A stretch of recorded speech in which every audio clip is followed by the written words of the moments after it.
창세기 37장 12절부터 17절까지 한 목소리로 읽겠습니다. 찾으셨으면 다 같이 시작. 그 형들이 세겜에 가서 아비오 양떼를 칠 때에 이스라엘이 요셉에게 이르되 내 형들이 세겜에서 양을 치지 아니하느냐, 너를 그들에게로 보내리라. 요셉이 아비에게 대답하되 내가 그리하겠나이다. 이스라엘이 그에게 이르되 가서 내 형들과 양떼가 다 잘 있는 여부를 보고 돌아와 내게 고하라고 그를 헤브론 골짜기에서 보내매 이어 세겜으로 가니라. 어떤 사람이 그를 만난즉 그가 들에서 방황하는지라. 그 사람이 그에게 물어 가로되 네가 무엇을 찾느냐. 그가 가로되 내가 나의 형들을 찾으니 청컨대 그들의 양치는 곳을 내게 가르치소서. 그 사람이 가로되 그들이 여기서 떠났느니라. 내가 그들의 말을 들으니 도단으로 가자 하더라. 요셉이 그 형들의 뒤를 따라 가서 도단에서 그들을 만나니라. 아멘. 오늘 본문을 중심해서 믿음의 조상 요셉의 효도라는 제목으로 말씀을 증거할 때 효도하는 백성들이, 성도들이 되시기를 축복합니다. 여러분, 예수님을 잘 믿는 사람이 누구일까요? 어떤 사람이 예수님을 잘 믿는 사람이라고 할까요? 어떤 성도가 신앙이 참 좋다, 이런 칭찬을 들을 수 있을까요? 기도를 많이 하는 사람일까요? 봉사를 많이 하는 사람일까요? 헌금을 많이 하는 사람일까요? 전도를 하고 선교를 하고 구제를 많이 하는 사람을 향해서 참 저 사람 믿음 좋다, 신앙이 좋다, 이런 칭찬을 할까요? 여러분들은 여러분 자신과 주변 사람들을 평가할 때 그 사람의 신앙, 그 사람의 믿음을 무엇을 보고 평가를 하시겠습니까? 성경에서는 믿음이 좋은 사람, 신앙이 좋은 사람이 어떤 사람인지 분명하게 말씀하고 있는데, 신앙이, 믿음이 좋은 사람은 그리스도 안에서 부모님을 공경하는 사람이라 이렇게 말씀하고 있습니다. 아무리 기도를 하고 헌신하고 충성하고 봉사하고 선교를 하고 땅을 파고 샘을 터져서 사람들을 먹여 살린다 할지라도 그 사람을 성경에서 믿음이 좋다 이렇게 평가하지 않습니다. 성경에는 단호하게 부모를 공경하는 사람을 향해서 신앙이 좋다고 이렇게 말씀하고 있습니다. 부모를 잘 공경한 사람은 예수를 잘 믿는 사람입니다. 예수를 잘못 믿는 사람은 부모를 공경하지를 못합니다. 십계명에 뭐라고 말씀했냐? 네 부모를 사랑하라, 이렇게 기록되지 않았습니다. 성경에서 너를 낳은 부모를 사랑해라 이러지 않고 부모를 공경하라 이렇게 말씀하고 있습니다. 무슨 말이냐? 누구든지 자녀는 부모를 사랑합니다. 누구든지 부모를 사랑하는 마음을 가지고 있습니다. 왜? 태어나게 하셨고 지금까지 인도해 주셨기 때문에. 그러나 누구나 부모를 공경할 수는 없습니다. 아주 중요한 말입니다. 부모를 사랑할 수는 있지만 부모에게 공경을 할 수는 없다. 이 공경이라는 말은요, 하나님께만 쓰는 표현을 말할 때 공경이라는 단어를 썼습니다. 부모님을 공경하라, 이 말은 하나님처럼 섬겨라, 이 말하고 같은 말입니다. 즉 보이는 부모님을 공경하지 않으면서 보이지 않는 하나님을 공경한다는 것은 모순이고 이율배반적인 거, 그럴 수는 없다. 그러니까 예수를 잘 믿는 사람은 그리스도 안에서 이 부모님을 공경하는 사람이 예수를 잘 믿는 사람이다. 설사 부모님의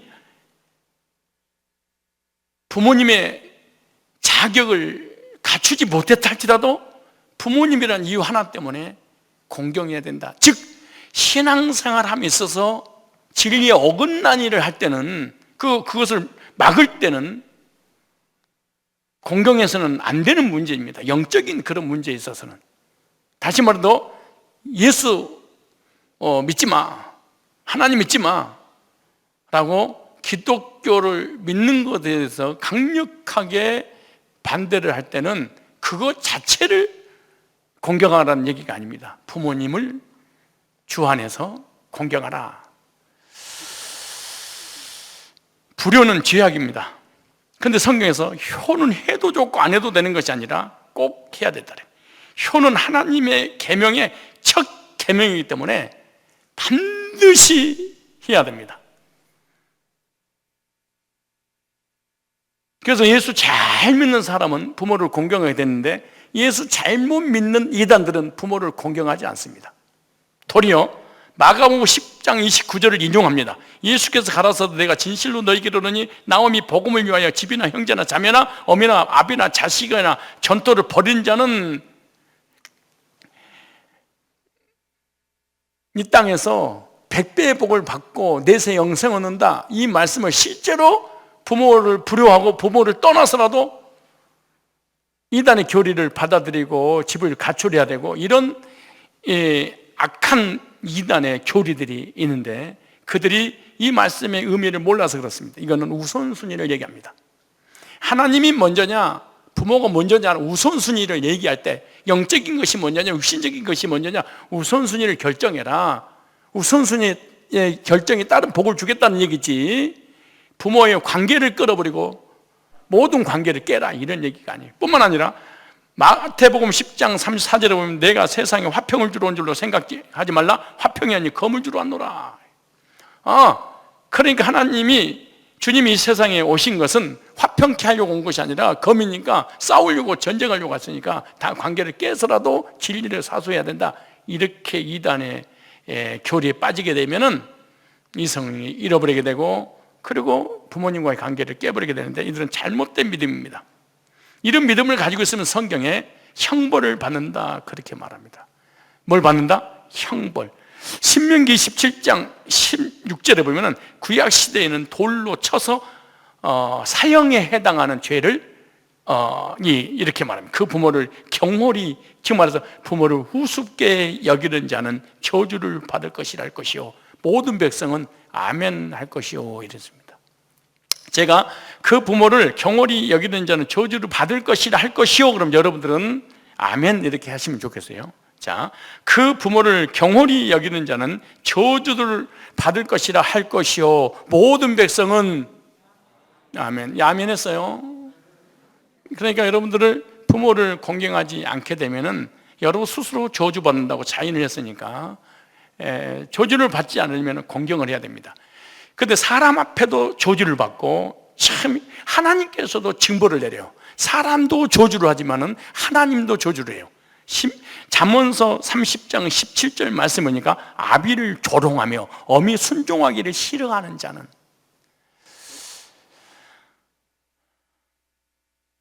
싫어하는 자의 눈은 골짜기에 까마귀에게 쪼이고 독수리 새끼에게 먹히리라. 죄송합니다. 이런 표현을 써서 눈가를 독수리가 뽑아버리리라. 뭐를 뽑아버려요? 뽑아버린다는 표현이 미안합니다. 눈을 빼버리리라. 내가 하는 말이 성경에 써졌어요? 성경에 써있잖아요. 그럼 지금 독수리가 건물 안에 있으니까 못 들어오잖아요. 여러분들이 여기 앉아있으니까 다 막아주니까 밖에 나가면 또 독수리가 나타나가지고 그러니까 산에를 가면 안 돼. 불효자는 독수리가 나타나서 여러분 뽑아서 먹어버리니까.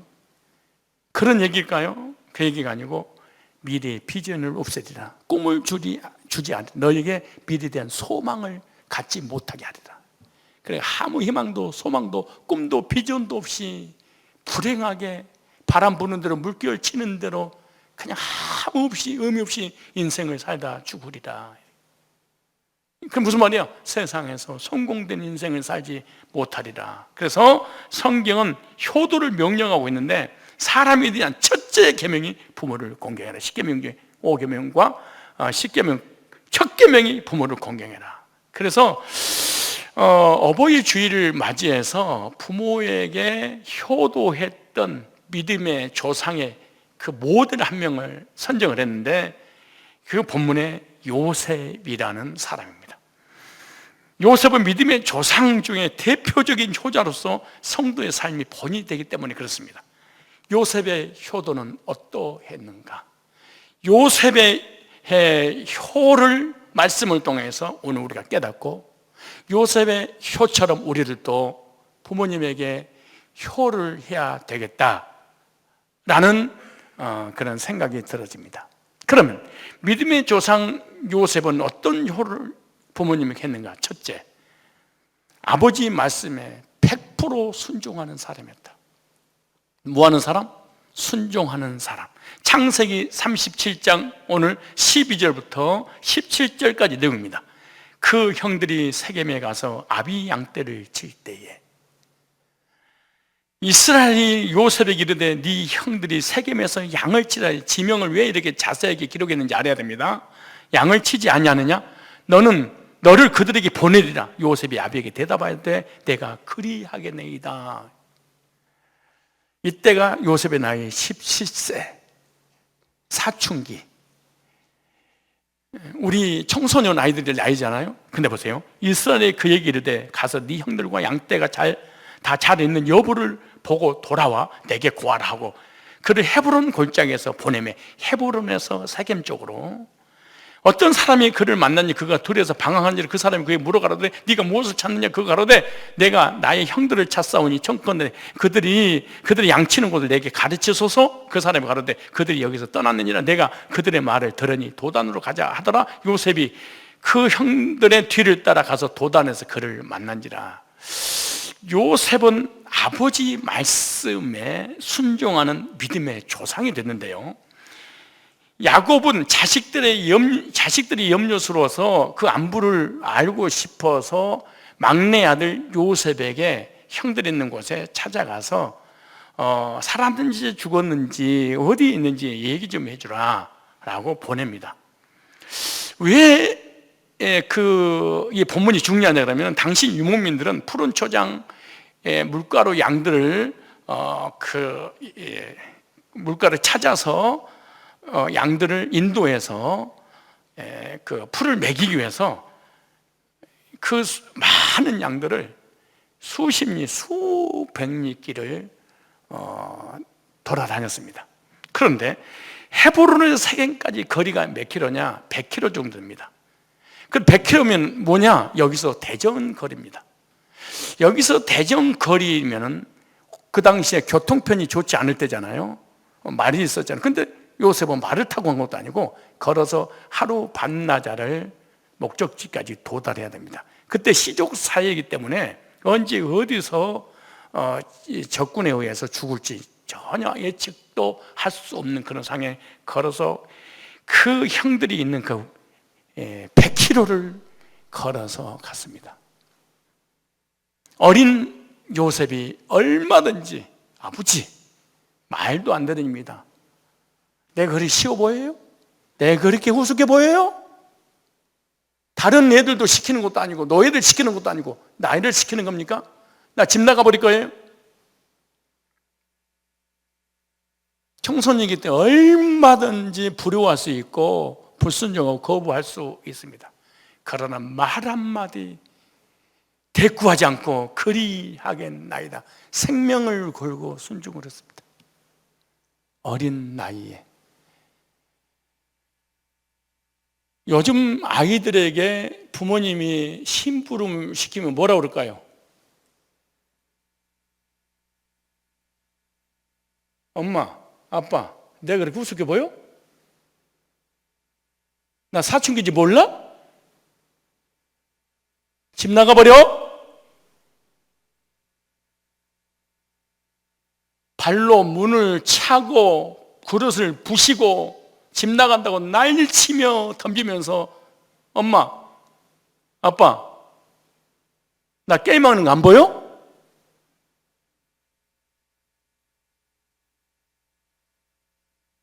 그런데 걸어서 대전까지 갔다 오라고? 나 죽는 거 보려고 그래? 가만히 있었겠습니까? 요즘 아이들이?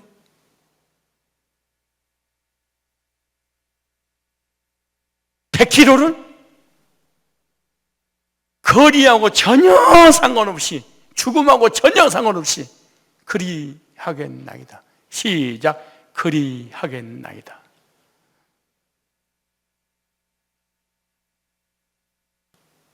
왜 그래요, 아버지? 무엇 때문에 그러는 거예요? 형들 다 컸는데 알아서 다 다니겠죠. 왜 나를 보내시는 거예요? 피곤해요. 다시 나한테 심부름 시키지 마세요. 이럴 수 있잖아요. 그리하겠나이다. 우리 교회 새신자들이 오면은 목회자가 무엇을 시키잖아요. 그럼 그리하겠나이다 그래. 어른 되면 말 안 듣습니다. 교회 오래 다니면 덤비지, 따지지, 논리적으로, 합리적으로 나 설득시키라고 그러지. 그리하겠나이다 이런 교인이 몇 명이나 되겠습니까? 중직자들이. 왜 이 말씀하냐? 야곱이가 요셉에게 이 세상을 떠나면서 마지막으로 또 유언을 남깁니다. 어렸을 때 부탁을 했고 나이 먹어서 어른이 됐는데, 요셉아, 내가 애굽에서 죽거든 내 유고를 가나안 땅의 조상의 묘에 묻어다오. 어른이 됐어요. 총리예요. 알겠습니다. 그리고 부모님이 돌아가시고 난 다음에 그 유언을 받아서, 유언 받을 필요도 없는데 가나안 땅에 모십니다. 그 말씀이 47장 28절로 31절 나오는데요. 야곱이 애굽 땅에 17년을 거했으니 그의 수가 147세라. 이스라엘이 야곱이에요.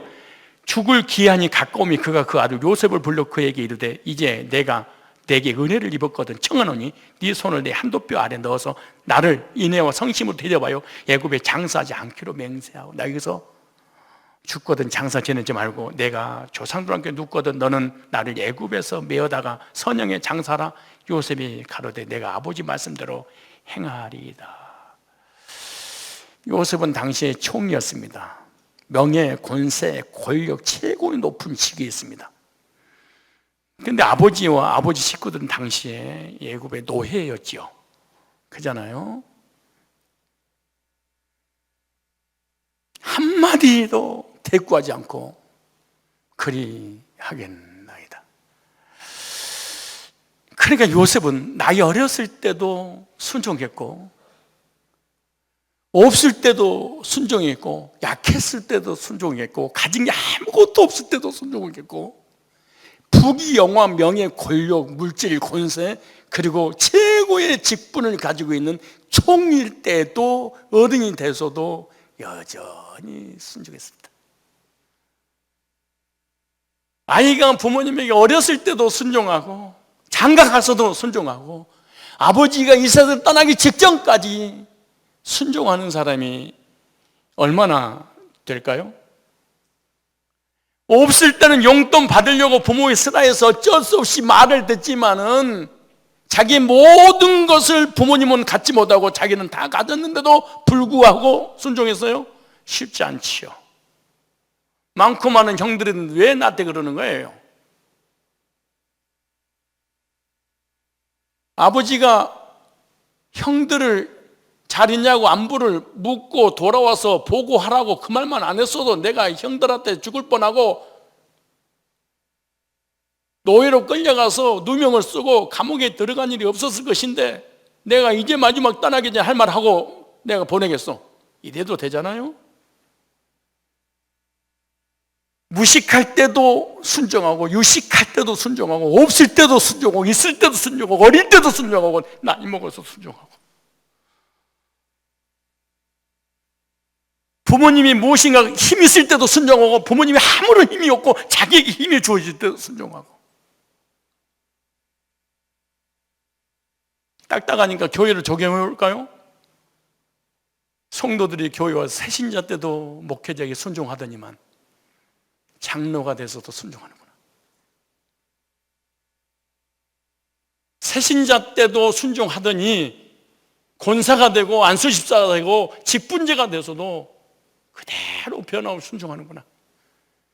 정신병 걸리고 우울증 걸리고 망하고 병이 걸려서 비참한 상태에서 교회 와서 복음 듣고 구원받고 문제가 해결될 때도 순종하더니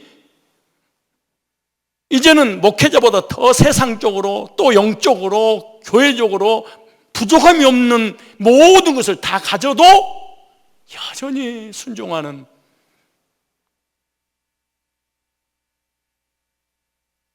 그런 성도가 예수 잘 믿는 성도 아닐까요? 그러지 않을까요? 플루스를 너무나 아름답게 부르고 피아노를 너무너무 아름답게 치는 사람이 믿음이 좋은 사람이고 예수 잘 믿는 사람일까요? 성경에 그렇게 기록됐을까요? 직분이 없을 때는 그렇게 순종하고 그렇게 겸손하더니 장로되고 권사되고 안수집사되고 직분가고 교회 오래좀 되면은 세상 용어를 써서 미안하지만 기 오르고 따지고 대들고 덤비고 목사 같아가지고 이런다고 하면서, 이것이 예수 믿는 사람이에요? 잘못 믿는 사람이죠. 신앙생활 잘못하고 있는 거죠. 이럴 때 성지순례 가서 간증했던 우리 이부지휘자 전도사님이 그 간증을 이때 해야 됩니다. 평생 동안 나는 순종밖에 모른다. 나는 순종하도 못해 나는 복종하는 인생을 지금까지 살았다. 그래서 하나님 나를 복 주신 것 같다. 맞습니다. 난 100% 공감합니다. 왜 나는 이 모양이 옷가려요? 나는 한 번도 목회자에게 순종하거나 그런 적이 없습니다.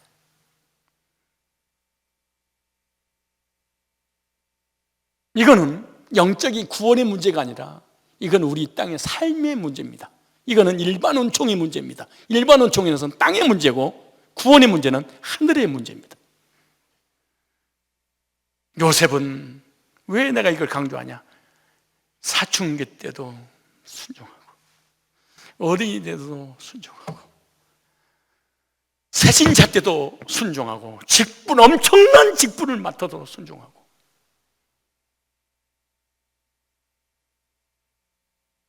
왜 요셉은 믿음의 조상이 되었을까요? 구원받아서요? 하나님 자녀이기 때문에요?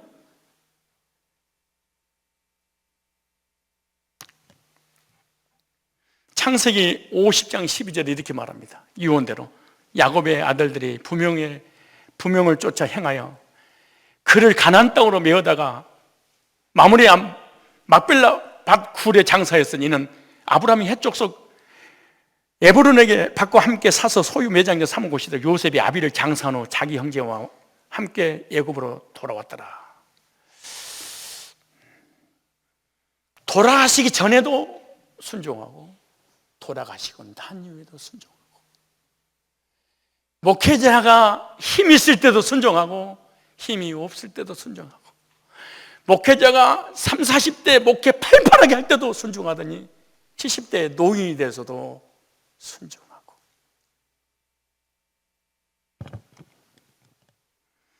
부모님을 순종하는데 부모님이 힘이 있을 때도 순종하지, 돌아가셔서 똥오줌을 가리지 못할 때도 벽에다 쳐발릴 때도 순종하더니.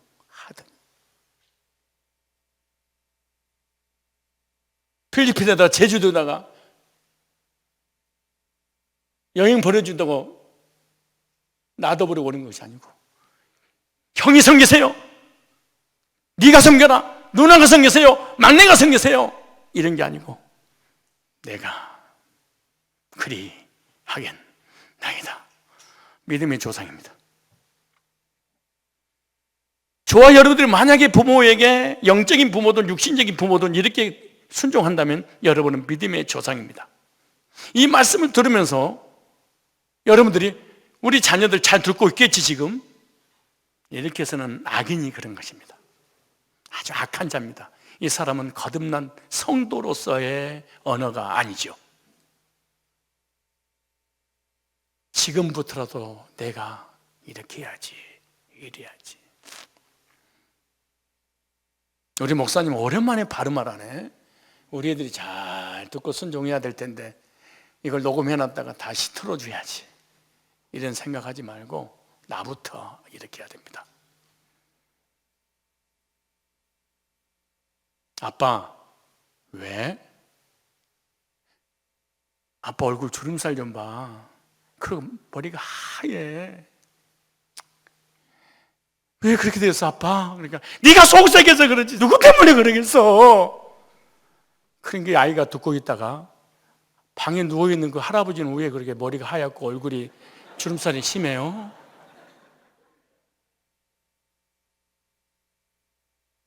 영적인 부모든 육적인 부모든 당신이 먼저 시작하세요. 자녀들이 다 보고 있습니다. 우리 부모 신앙 가짜구나, 이 진짜가 아니구나. 에베소서 6장 1절에 자녀들아 너희 부모를 주 안에서 순종하라, 이것이 옳으니라 명령입니다. 부모에게 순종하는 건 동서고금을 막론하고 인륜으로 받아들여지죠. 부모님에게 주 안에 순종하는 것이 성도의 마땅한 삶입니다. 성도는 주 안에서 부모에게 순종하는 자녀가 되어야 됩니다. 주의 뜻에, 진리에 어긋나지 않는 이상은 순종해야 됩니다. 여러분, 제가 아는 목사님이 계시는데 아주 존경하는 훌륭하신 목사님이십니다. 그런데 부모님이 이단에 빠졌습니다.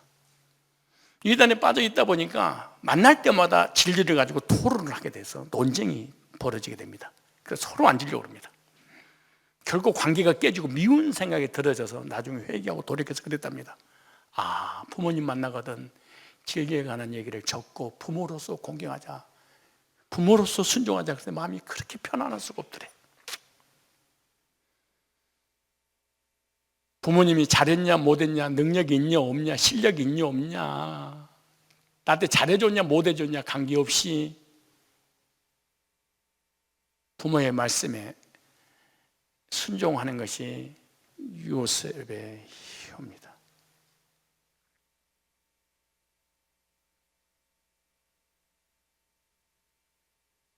집사님 이것 좀 하세요. 왜 나한테 시켜? 죄도 있는데.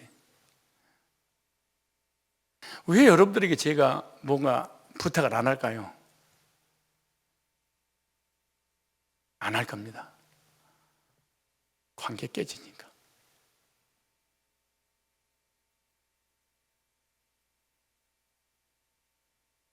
요셉은 부모님의 말에 순종할 것을 부모님이 알았어. 목회자가 성도들에게 무엇인가 심부름을 시키면 시킬 걸 알았어. 알고 순종할 걸 알고 시키는 거예요. 그렇지 않고 시켰다가 관계에 하지 않은 관계 깨지니까 아예 제가 이런 방구 꺼내지질 않죠, 사실은. 두 번째, 믿음의 조상 요셉은요, 순종하는 걸로 끝나는 것이 아니라 부모를 공경하는 아들이었습니다. 뭐 하는 아들이었어요? 창세기 47장을 찾아보세요. 11절. 요셉이 바로의 명대로 그 아비의 형들에게 거할 곳을 주되 애굽의 좋은 땅 라암세스를 그들에게 주어 기업을 삼게 하고 또 그 아비의 형들과 아비 온 집에 그 식구를 따라 식물을 주고 공개하였더라. 요셉은 부모를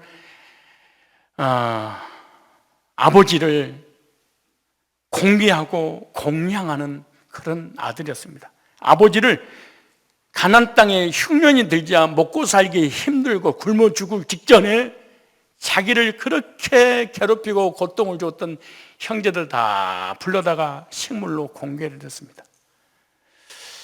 가나안 땅에 흉년이 들어서 돈도 양식도 다 떨어질 때 창세기 47장 15절 이렇게 말합니다.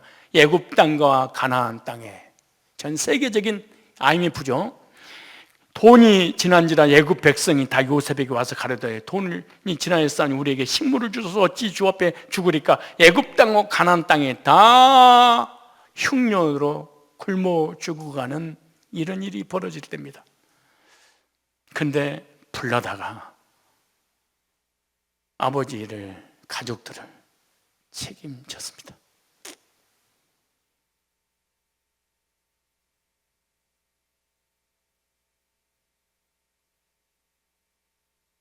그리고 왕의 짐승을 관리하게 하는 최고의 직장까지 만들어줬지요. 6절에 바로가 요셉에게 일러 가로되 네 아비와 형들이 네게 왔은즉 애굽 땅이 네 앞에 있으니 땅이 좋은 곳에 네 애굽 사람이 본토인인데 애굽 사람이 가질 수 없는 최고의 아름다운 땅을 가족들에게, 좋은 곳에 네 아비와 형들로 거하게 하되 고센 땅에 그들로 거하게 하고 그들 중에 능한 자가 있는 줄 알거든 그들로 나의 짐승을 주관하게 하라. 최고의 직책을 맡겨서 왕의 짐승들을 관리할 수 있는 직책을. 그리고 12절에 보면 요셉은 가문에 속한 식구대로 식량을 공급해 줍니다. 볼까요? 요셉이 11절 12절에 요셉이 바로의 명대로 그 아비와 형들에게 거할 곳을 주되 애굽의 좋은 땅 나암셉스를 그들에게 주어 기업을 삼게 하고 또 그 아비와 형들과 그 아비 온 집에 그 식구를 따라 식물을 주어 공개하였더라. 기근이 더욱 심하여 사방에 식물이고 애굽 땅과 가나안 땅에 기근이 쇠약하니. 온수 같은 형제들, 오지로 몰아냈던 아버지, 이유를 묻지고도 따지지 않고 일방적으로 부모를 공경했던 요셉의 효가 오늘 어버이 주일을 맞이해서 하나님 앞에 나와 예배드리고 말씀 받는 여러분들에게 그대로 적용되어졌으면 좋겠습니다. 에베소서 6장 2절에 성도는 부모를 공경하라. 이것이 약속 있는 첫 계명이니 이 공경하라 이 단어가요, 참 우리는 그냥 공경이잖아요. 근데 헬라어에 보면은 이 티마라는 단어입니다. 티내지마 공경하고 난 다음에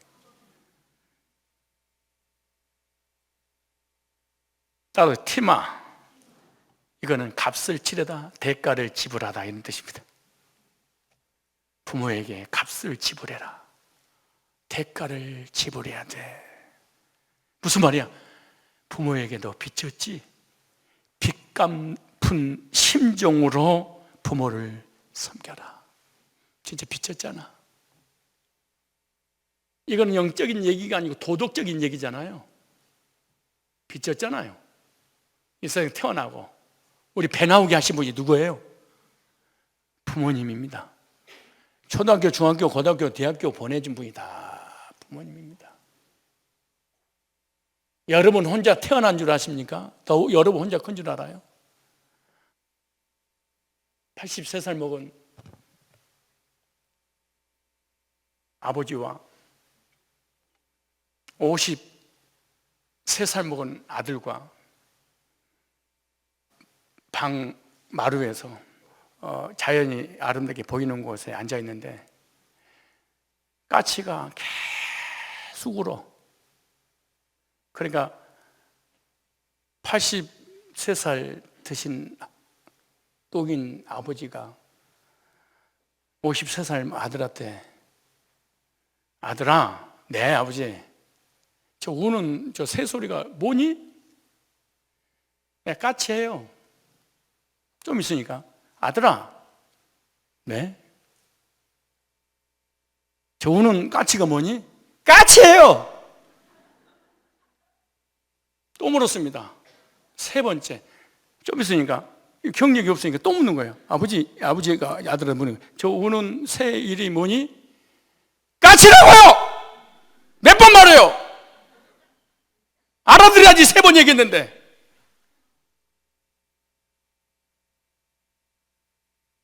그러고 지나서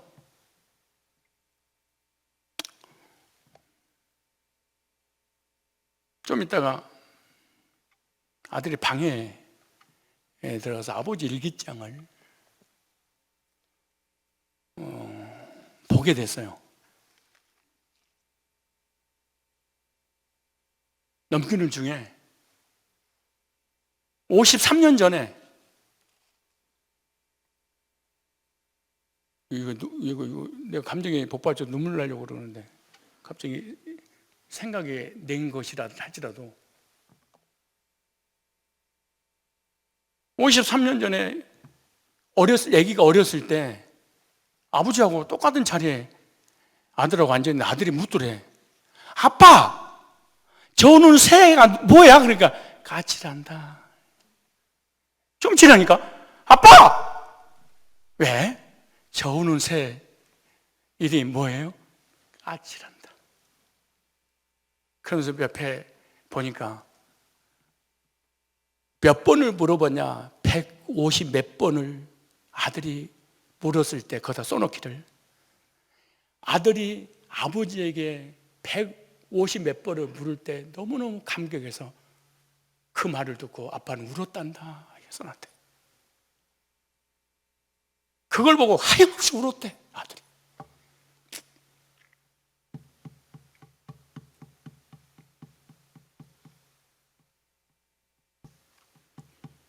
아니 얼마나 우리가 성장하는 과정 속에서 부모님이 기다려주고 참아주고 물어볼 때마다 너무 감격스럽게 대답했을까요? 근데 우리는 노인네가 물어볼 때 3번 하니까 짜증을 내고 화를 내면서 못 알아듣는다고 부모에게 책망한다는 게 되겠습니까?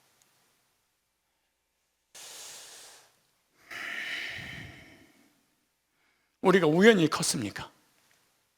우연히 이 자리에 와 있습니까? 부모는 부모이기 때문에 공경해야 됩니다. 어버이주일을 맞이해서 부모를 공경하는 성도들이 다 되시기 바랍니다. 부모 공경은 10계명의 첫 계명이 있습니다. 5계명에 이것이 마땅하니라. 빚 갚는 심정으로 부모를 공경해라. 말씀을 순종하고 말씀의 성취를 통하여 하나님께 영광을 돌리시기를 바랍니다. 3번째, 믿음의 조상 요셉은요 부모에게 축복권이 있음을 인정하는 아들이었습니다. 하나님은 요셉에게 복을 주는 게 아니구나. 하나님은 내 개인에게 복을 주시는 분이 아니구나. 하나님은 어떤 한 사람을 딱 선택하면 그 믿음의 조상으로 선정을 딱 하면 그 사람에게 복을 주고 그 사람을 통하여 복이 흘러가 나가도록 하는구나. 이걸 요셉이 깨달았습니다. 그래서 단 한 번도 하나님은요 개인적으로 찾아서 복을 주는 것이 아니라 한 사람이 복을 주시고 그 사람이 축복을 하고 축복함으로 복을 받도록 그렇게 성경 기록됐습니다. 창세기 48장에 보니까 이 일 후에 혹이 요셉에게 구하게 48장 1절이에요.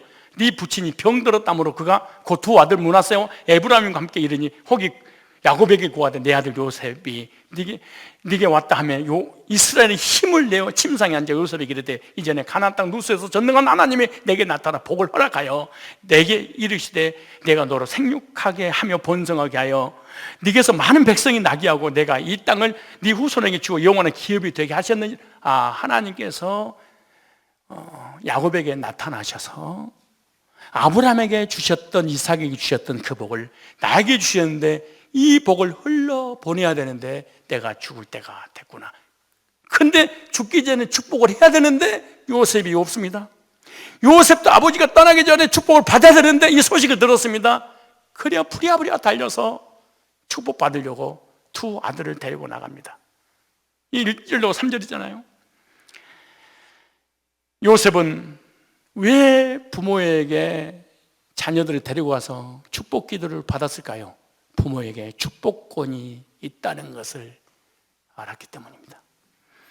야곱이 그래서 에브라임과 므낫세를 축복에 나오잖아요. 요셉이 두 아들에게 야곱에게 엎드려 절해라, 그리고 축복을 받아라. 창세기 48장 8절 9절 이스라엘 요셉의 아들들 보고 가로되 이들은 누구냐? 요셉이 아비에게 구하되 이는 하나님이 여기서 내게 주신 아들들이니라. 아비가 가로되 그들을 이끌어 내 앞으로 나오라. 내가 그들에게 축복하리라. 이스라엘의 눈이 나이로 인하여 어두워서 보지 못하도록 요셉의 두 아들이 이끌어 아비 앞으로 나아가니 이스라엘이 그들 입맞추고 그들을 안고 축복하는 내용이 나옵니다. 에브라임을 야곱의 왼손 쪽으로, 므낫세는 야곱의 오른쪽으로 향하여 가까이 가겠고, 야곱은 손을 교차해서 오른손으로 에브라임을 왼손으로 므낫세의 머리에 얹어 축복합니다. 하나님께서 부모님에게 축복권을 주셨기 때문에 아버지에게 축복권이 있음을 요셉은 알았던 것이죠. 따라합시다. 어른들에게 축복권이 있다. 창세기 17장 27절로 29절에 보면 그 아비 이삭이 그에게 이르되 내 아들아 가까이 와서 내게 입 맞추라. 그가 가까이 가서 그에게 입 맞추니 아비가 그 옷에 향기를 맡고 그에게 축복하여 가로되 내 아들의 향기는 여호와의 복 주시는 밭의 향기로다. 하나님은 하늘이 있을과 땅에 기름짐이 풍성한 곳이고 포도주로 네게 주시기를 원하노라. 만민 너를 섬기고 열국이 네게 굴복하려니 네가 형제들의 주가 되고 네 어미의 아들들이 네게 굴복하며 네게 저주하는 자를 저주받고 네게 축복한 자는 복을 받기를 원하노라. 아브라함에게 주셨던 이 축복을 이삭이 그대로 받지요. 창세기 12장 1절로 4절 내용을, 그 축복을 그대로 이삭에게 부어줬죠. 그 이삭에게 야곱에게 부어주는데 어떻게 부어주느냐? 야곱은 차자기 때문에 이 복을 받을 수가 없습니다. 장자에 흘러가기 때문에. 그러니까 형이 사냥하러 가는 그 틈새를 놓치지 않고 어머니를 통하여 짐승의 옷으로 털옷을 만들어서 야곱이 예서로 변장을 해서 아버지 나 예서입니다. 어떻게 그렇게 빨리 별명을 만들었느냐? 아버지 하나님께서 찾게 해주셔서 왔나이다. 목소리는 야곱인데 이렇게 갖고 와봐라. 몸을 만져보니까 예서구나. 예서인 줄 알고 마음껏 축복합니다. 왜 이렇게 자기 자신을 숨겨서라도 축복을 받아내려고 애를 썼을까요? 축복권이 야곱에게 있다는 것이 아니고 이 축복이 하나님께서 아브라함과 이삭으로 이어져서 축복하는 그 사람에게 복을 하나님 주신다는 것을 알고 축복권이 아버지에게 있구나. 그래서 아버지에게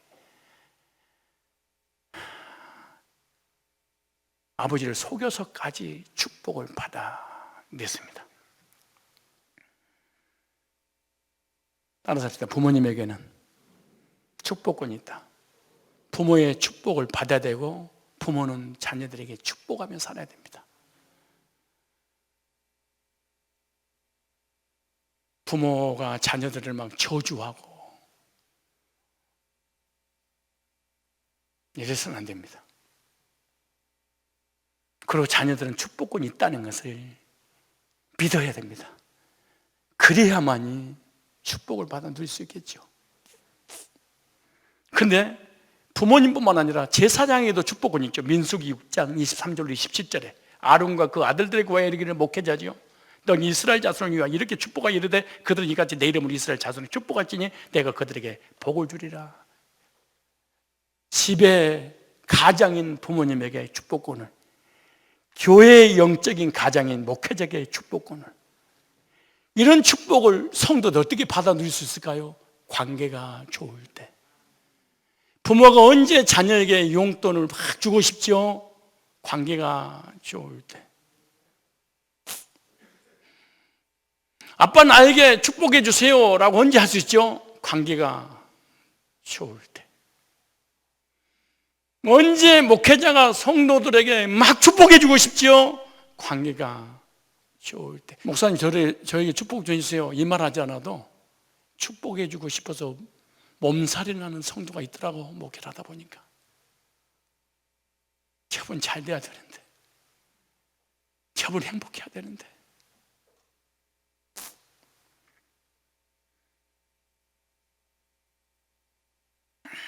왜 이렇게 써놨을까요? 축복할지니 복을 주리라. 축복 안 하면 복 안 주리라. 집에서 부모님과 관계 좋게 하시고 교회 와서 목자와 관계를 좋게 하는 사람이 예수 잘 믿는 사람이야. 예배드리고 주여 아버지 하면 이런다고 예수 잘 믿는 사람이 아니야. 신앙 좋은 사람이 아니야. 집구석에는 온작폭탄이 터뜨려 놓고 부모의 관계를 물고 뜯고 씹으면서 주여 아버지 새벽부터 부르짖나이다. 주님 뭐라는 줄 알아요? 나 깨우지 마라. 얼마나 믿음 있는 척을 하는지. 교회 와가지고 목회자한테 대들고 견지하고 딸지고 목회자 비판하고 흉보면서 웃으면서 비웃고 비아냥거리면서 하나님 앞에 축복하고, 이게 말도 안 되는 모순이요 사실은. 따라서십시다. 늙으신 부모님께 축복권이 있다는 것을 인정해야 된다.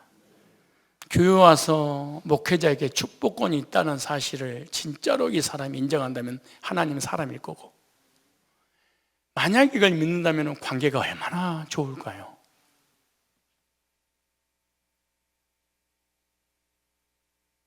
부모님에게 축복받는 자녀들이 아브라함과 이삭과 야곱과 예수님으로 흘려 나왔던 영육권의 복을 받아 누리게 될 줄로 믿습니다. 축복권을 인정하는 자녀들이 될 때 부모를 공경하게 되고 순종하게 되고 복을 받아 누릴 수 있게 되는 것입니다. 마지막 네 번째, 효도하는 자에게 성경은요 복을 약속했어. 참 십계명이 얼마나 신기하게 하나님이 기록한 줄 아세요? 십계명 중에 부모를 공경하라, 거기에 딱 한 가지가 있어. 이거는 약속된 첫 계명이니 복을 약속해놨어. 반드시 복. 이거는 참 신기해요. 불신자들도 부모에게 잘한 사람은 자녀들이 잘 되더라고. 왜? 이건 일반 은총이니까. 그런데 교인들이 구원 받았는데 부모 관계가 안 좋아. 복을 못 받는 걸 내가 알았어. 신명기 5장 15절로 16절에 보면요, 너는 기억하라. 잘 보세요. 두 가지를 기억해야 됩니다. 네가 애굽 땅에서 종이 되었더니 너희 하나님 여호와가 강한 손과 편팔로 너를 거기서 인도하여 내었나니, 그러므로 너희 하나님 여호와가 너를 명하신 안식일을 지키라 하였느니라 명령 내렸어요. 무슨 말이냐? 안식일, 주일이잖아요. 애굽의 종 노예잖아요. 죄의 노예, 세상의 노예, 사단의 노예잖아요. 거기서 일방적으로 수동의 은혜로 거듭나서 구원받겠단 말이죠. 가나안 땅을 주었어요. 우리로 얘기하면 죄와 사망과 지옥에서 건져서 천국 주셨어요. 예수님을 통해서. 그럼 구원받았다는, 구원받은 사람 특징이 뭐냐? 안식일을 지킬 수밖에 없다. 근데 실제로 거듭나지 못하면요, 교회를 다닐 수 있지만 언제든지 안식일은 우선순위의 첫 번째는 둘 수 없습니다. 왜? 죄산 받아서 구원의 확신과 그 하나님에 대한 사랑에 대한 이 믿음이 없으면 언제든지 예배는 차선입니다. 가정의 문제, 직장의 문제, 물질의 문제, 사업의 문제, 자녀의 문제, 누가 찾아와서 누가 돈을 주냐, 돈을 줄 것이냐 받으냐, 언제든지 하나님은 안식은 밀립니다. 언제든지 우선순위, 나의 인생 우선순위는 예배가 아니고 나지요. 왜? 여기, 그래서 여기다 너 기억해라. 그럼 누가 기억하냐? 죄의 종이고 세상의 종이고 사단의 종이어서 지옥 갈 남대 일방적으로 건져서 재산받고 구원받아서 거듭나서 하나님 자녀 되게 만들었어. 이 사실을 기억한 사람은 안식일을 지킬 거야. 최소한의 하나님을 공경하는 것은 안식일 아니겠니? 근데 너는 안식일도 제대로 지키지 못할 거야. 근데 지켜야 돼. 두 번째, 또 뭘 지키라고 그러냐? 16절에 너는 너희 하나님 여호와의 명한 대로, 명령이에요. 네 부모를 공경하라. 하나는 하나님을 공경하는 게 안식일을 지키는 거예요. 두 번째로 눈에 보이는 하나님인데 누구냐? 아버지야, 부모님이야. 공경하라. 그리하면 너희의 하나님 여호와가 네게 준 땅에서 이 땅에서, 육신이 살고 있는 땅에서, 가나안 땅에서 우리의 삶이 네가 생명이 길고 복을 뭐하리라? 누리라. 첫째 뭐냐? 생명이 길리라 무병장수의 복. 애굽에 살 때는 왜 이런 말씀을 주님이 십계명을 주신 이유가 뭐냐? 여러분, 이 설교는 한국 강단에서 여러분을 상대로 이 설교를 해서는 안 됩니다. 십계명은 사실은 이 십계명 설교를 하는 게 아닙니다. 그리고 십계명 설교의 대상이 뭐냐? 노예들한테 대상입니다. 노예 대상. 그러니까 하나님을 섬겨본 적도 없는 사람들, 안식일이 뭔지도 모르는 사람들, 부모가 누군지도 모르는 사람들, 부모를 죽이고 죽어야 되는 그런 관계인 애굽의 400년 동안 노예로, 다시 말해서 객값보다 더 싼 부모의 생명이자 노예자, 노예. 근데 최소한의 노예에서 출애굽했으면 노예 근성만 버려다오. 사람의 기본, 짐승보다는 나아야 되지. 그게 십계명이야. 그러니까 십계명 무슨 뭐냐? 가소평가한 사람들에게 십계명을 준 거야. 무슨 말이냐? 영적인 구원을 떠나서 육신적인 기본권도 모르는 사람들. 그러니까 뭐라고 할까요? 그러니까 사람으로서 살 그런 인간 이하의 인생을 살았던 사람이 이스라엘 백성들이야. 그러니까 하나님이 너무너무 가소평가하니까 이 계명 준 거야. 창조주 섬겨야 돼. 너 낳아준 부모 섬겨야 돼. 네 아내 사랑해야 돼. 탐심 내지 마. 도둑질하지 마. 죽이지 마. 왜? 다 죽여버리니까. 여러분들에게 만약에 내가 사람 죽이지 마세요. 간음하지 마세요. 도둑질하지 마요. 이래봐. 진짜 목사님 날 어떻게 하는 거예요? 진짜 내가 그렇게 우습게 보이고 더럽게 추하게 보입니까? 나한테 당장 덤볐을 거야. 이런 이 십계명은 누구한테 하느냐? 구원받은 성도한테 하는 건 아닙니다. 정확하게 얘기하면 구원받은 성도는 세 계명을 주셨기 때문에 하나님께서 그리스도 안에서 거듭난 사람한테 과대평가한 겁니다. 세 계명을 주노니. 이건 옛 계명이잖아. 옛 계명은 노예에게, 세 계명은 거듭난 사람에게. 원래 이 설교해서는 안 됩니다. 왜? 대상이 너무너무 더티하고 수준나죠. 부모도 죽여버리고 팔아버리고 자식 죽여버리고 도둑질하는 거는 아무것도 아니고, 탐심은 아무것도 아니고, 노예니까 먹고 살아야 되니까. 이런 사람에게 기본권이란다 이것이. 이것만큼 지켜야 되겠니? 너한테 많은 짐을 주지 않을 거야. 살아계신 하나님 안식일 정도는 지켜라. 일요일 정도는 지켜라. 아무리 수준이 낮아도. 그럼 네 부모만큼은 공경해라. 다른 부모를 안 공경해도 이 정도는 해야 되지 않겠니? 이런 말을 우리한테 들으면 수치지요. 전도사님 안 그래요? 이런 설교 하면 지옥이지. 후수격인 거지. 정말로 나를 무시한 것이지. 인상 모독죄지. 근데 이것조차도 우리 못해. 그래서 십계명을 얘기를 하는 거예요. 이렇게 1년에 한 번이라도.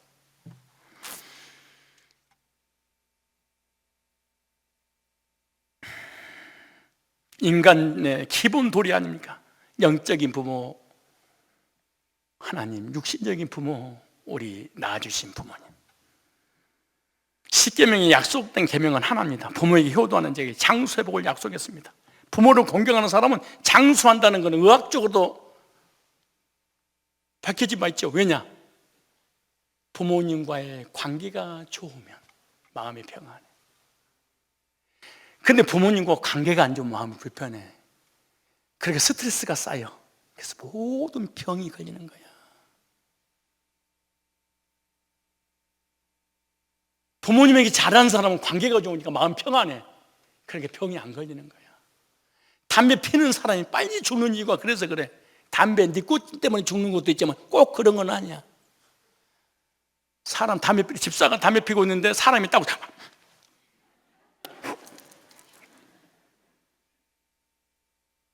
그러고 담배를 피워서 피워. 얼마나 불편해. 그러면서 피면서 또 그래. 꺼내야 될 텐데. 아우, 씨. 아유, 씨. 그래도 그 버리는 그 꽁초 다시 찾아. 그러고 그래. 꺼내야 될 텐데. 이러다가 죽어버리는 거야. 병 걸려서. 왜냐? 내 꽃제 때문에 죽은 게 아니고 스트레스 때문에.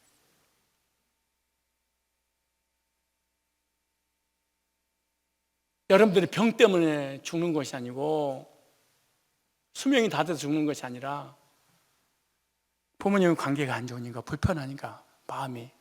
여러분 생각해 보세요. 어버이날 같은 날 돼가지고 부모님한테 전화하거나 선물하거나 찾아뵙고 인사드리면 마음 편해 안 편해? 너무 편해. 근데 사람이 할 짓을 안 했어. 근데 부담을 가져. 그래서 병이 오는 거야.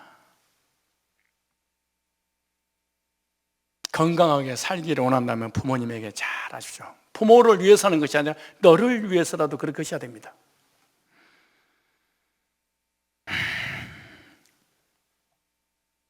목사님 아무리 설교라고 떠들어대도 우리 부모님 안 계셔요. 내가 부모예요. 이런 사람 그냥 넘길 줄 알았죠. 부모 자녀들이 없는 교회 어르신들, 애로운 할머니 할아버지를 부모처럼 섬기면 돼. 애로운 할머니 할아버지가 우리 교회 없는데요. 내가 애롭네요. 나한테 좀 해봐. 덤비고 따지고 그러지 말고. 말 한마디만 잘못하면 꼬투리 잡고 무릎 꿇고 그런 거 하지 말고.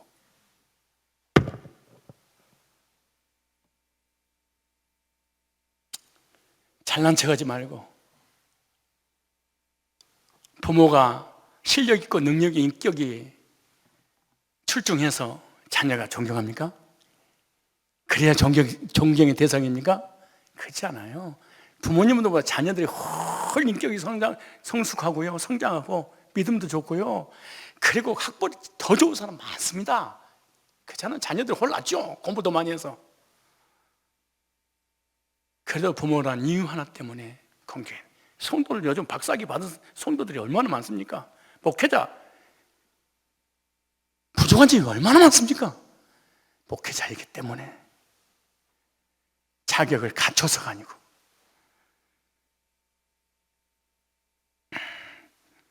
하느님마다 잘되는 복을 받아 누리기를 원한다면 부모에게 순종하고 공경을 하시기를 바랍니다. 그 다음에 땅에서 잘되는 형통의 복을 약속받습니다. 에베소 6장 3절 보면 네가 잘되고, 무슨 말이에요? 형통의 복입니다. 효도하는 자에게는요 형통의 복을 주시는 약속입니다.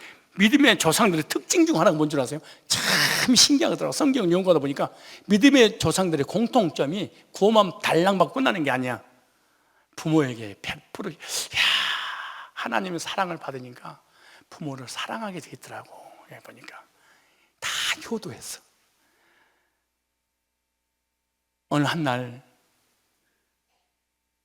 아브라함이 아들 독자 이삭 17, 18세밖에 된 아들에게 찾아와서 아들아, 이삭아. 그랬더니 이삭이 저 부르셨어요. 할아버지가 아니지. 나이가 차이가 날수도 아버지지. 얼마나 많이 차이가 나? 저 부르셨어요? 요즘 하나님이 식성이 좀 바뀌셨다. 그동안 양들만 잡수시다가 요즘 왜 그런지 요즘 더 인고기가 드시고 싶어 하신다. 양 대신 너를 모리아산의 번제단에 번제물로 드리려고 하신다. 뭐야? 이런 신이 어디가 있어? 이런 하나님 어디서 당장 때려치세요. 그리고 아버지 귀신 받은 겁니다. 헛것 받은 겁니다. 하나님은 그런 분이 아닙니다. 그래도 순종하거라. 못하겠습니다. 아버지가 딱 잡습니다. 노인네가 100살이 넘었잖아요. 이 아이는 10대잖아요. 소년이잖아. 딱 밀치고 모리아산에서 내려올 수 됐습니다. 왜? 번제를 각 따서 불태워서 죽어야 됐는데 식성이 바뀌셨어요. 그 말 한마디 묻지 않고 아버지 제정신세요? 묻지도 않고 그대로 뒀습니다.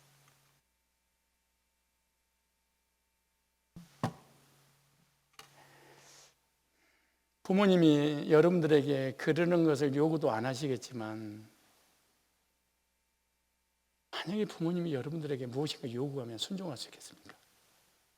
제일 먼저 왜 그래요, 아버지? 왜 그래요, 어머니? 그러지 않겠어요? 말세니까. 목회자가 무슨 얘기 한마디면 따지고 덤비고 대들고 짓겠죠. 그리고 바로 앞에 있는 교회로 가버렸겠지. 아니면 개척을 했거나, 안 그러면 졸거나, 안 들은 척하거나.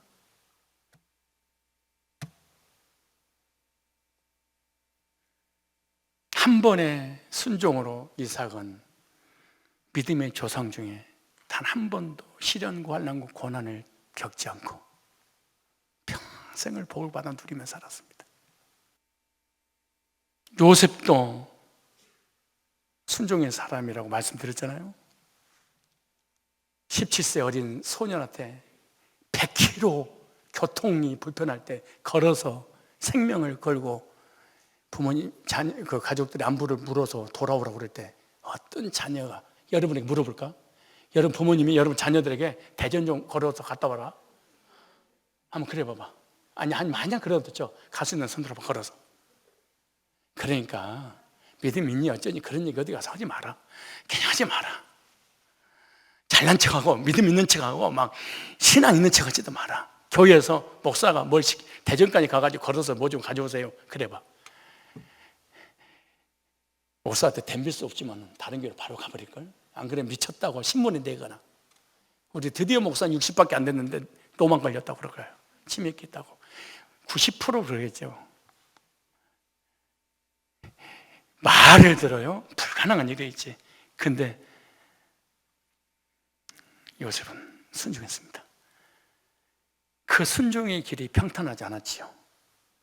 죽음의 길이 했잖아요. 형들한테 웅덩이에 빠뜨리고 노예로 팔아버리고 감옥에 끌려가고.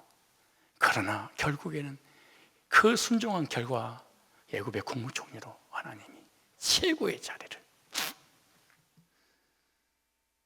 순종은 힘듭니다. 공경하는 게 힘듭니다. 그 뒤에는 엄청난 보상이 사실이죠. 우리는 자존심 때문에 목사가 됐든 누가 됐든 순종해야 됐으니까. 여러분의 인생이 만약에 우리 교회 20년 넘었는데 진짜 저한테 그랬었다면 얼마나 많은 은혜와 복을 받았을까요? 왜 우리는 순종이 안 될까요? 교만해서, 잘나서, 똑똑해서, 아는 게 많아서. 목사에게 축복권이 있고 영적인 권위가 있고 하나님의 목회자로 나를 위해 세웠다는 것이 믿어지지 않기 때문에 그런 거죠. 어느 날 아버지 이새가 다윗에게 찾아왔습니다. 다윗아, 너 들에 있는 양 좀 치지 않을래? 양들 좀 쳐라. 아버지, 8명의 아들 중에 내가 막내 아닙니까? 7명 다 놔두고 왜 나를 목장에 보내시는 거예요? 이러시면 안 되죠. 나 게임해야 돼요. 학원 가야 돼요. 이렇게 덤비는 게 아니고 형들을 뭐 하는데 나를 보내요? 말 한마디 않습니다. 네.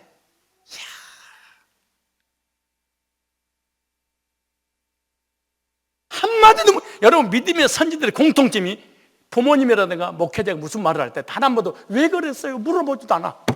네. 형들이 있으니까 큰 형, 작은 형, 두 형 보냈어요. 묻지도 않아. 네.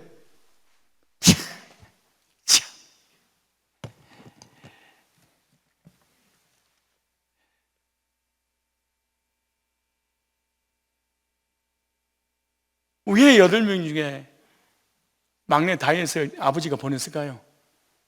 심부름 시켰는데 안 들었어. 말 안 들어.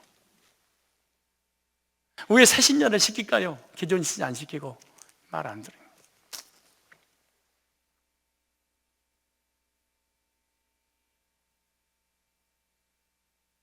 그 8명, 7명의 형을 제치고 통일왕국을 이루는 최고의 왕으로 하나님이 세우셨어요.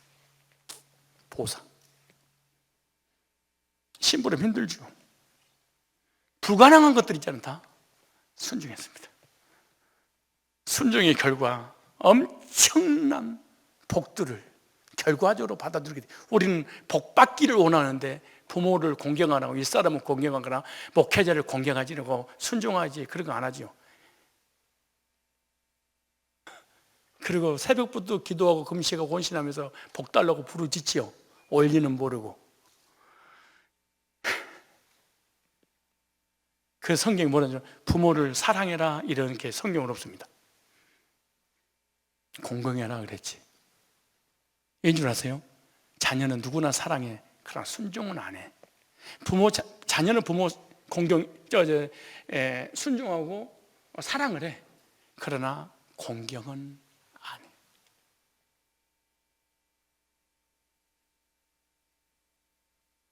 여보.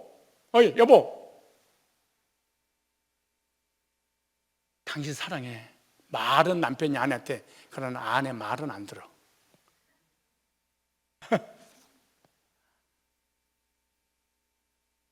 안 들어.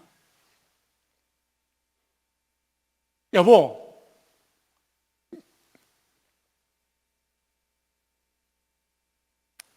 명훈이 엄마 사랑해. 당신밖에 없어. 정말 사랑해. 근데 아내가 시키는데 말 안 들어. 남편이 시키는데 말 안 들어. 그래서 사랑하라 그러지 않고 순종하고 공경해라 그래서 그런 거예요. 스승의 날이나 어버이날이 되면요,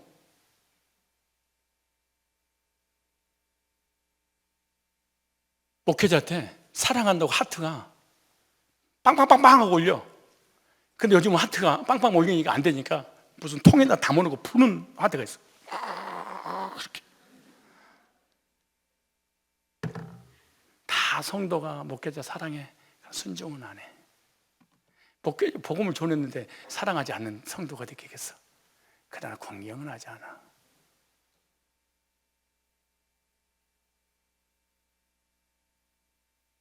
사랑한다고 말은 해. 그러나 효는 안 해. 남편이 아내를 사랑하고 아내가 남편을 사랑한다고 그렇게 고백을 해. 그러나 아내가 원하는 것을 주진 않아. 남편이 원하는 걸 주지 않아. 이게 사랑이야? 거짓말이지. 시간이 다 됐네요. 어버이 주일을 맞이해서 믿음의 조상들의 효를 우리가 배웠습니다.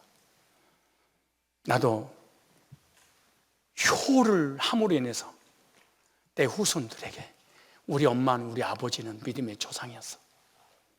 나 믿음의 신앙을 본받고 싶어.